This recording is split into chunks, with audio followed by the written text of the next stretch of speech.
Good morning, dear students. In the last video we have discussed about chromatographic method, and now today one more method of the separation technique. So it is about obtaining pure solid from impure solid sample, and that separation technique is crystallization. So what is crystallization? Crystals. Do you know crystals? If you see the small pieces of the sugar, the pieces of the ice cubes, right? Then the diamonds, these are considered as the crystals. So the process of cooling a hot concentrated solution of a substance to obtain crystals is called crystallization. So the impure solid is made a solution, and that solution is then given a heat, and after giving heat it is made to cool, which will give the crystal formation. That process is called crystallization. Crystallization is better than simple evaporation. To obtain pure solids from impure sample, crystallization method is used. It is applicable to obtain pure copper sulfate, alum and salt from the sea. That is, the crystallization technique is applicable. When we are getting salt from the sea water, it's not pure. So this method of crystallization is applied to get the salt from the sea water.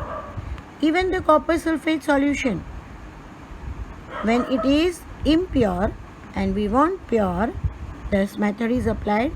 Even for the alum is again a chemical compound which is a mixture of sodium, aluminium along with the oxides, right, which is called fatakadi.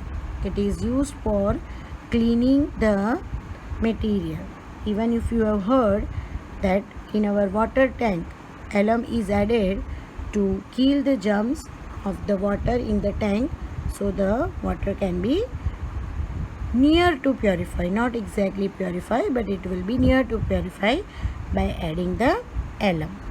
So here we are discussing the crystallization process for the getting of pure copper sulfate from impure copper sulfate. So what is the procedure? We have to take one china dish. In it we have to take of impure copper sulfate, and it is to be make a solution in a water. Copper sulfate, if you remember in one of the video I have shown you the copper sulfate solution. Its color is peacock blue, right? When I have shown some videos of our chemistry lab, in that copper sulfate solution of bluish color I have shown. When copper sulfate powder reacts with water, it gives bluish color. So this is the copper sulfate solution. It is not pure, and this is taken in a china dish. Here is the gas burner. A stand is there on which a wire gauze is kept. On it a glass beaker filled with the water is taken, and there china dish is kept on it. Heat is given to the water of the beaker, and on getting boil, the vapor of the water will give the, or it will be conducting the heat to the china dish. Due to this vapor, china dish will get heated and it will give heat to the copper sulfate solution. This impure copper sulfate solution, when it is completely heated, it will start evaporating.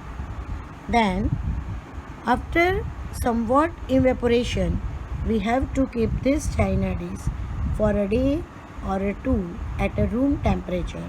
So all amount of the hydrous proportion, that is the aqueous proportion, water proportion, will get evaporated, and the powder form will get crystalled like this.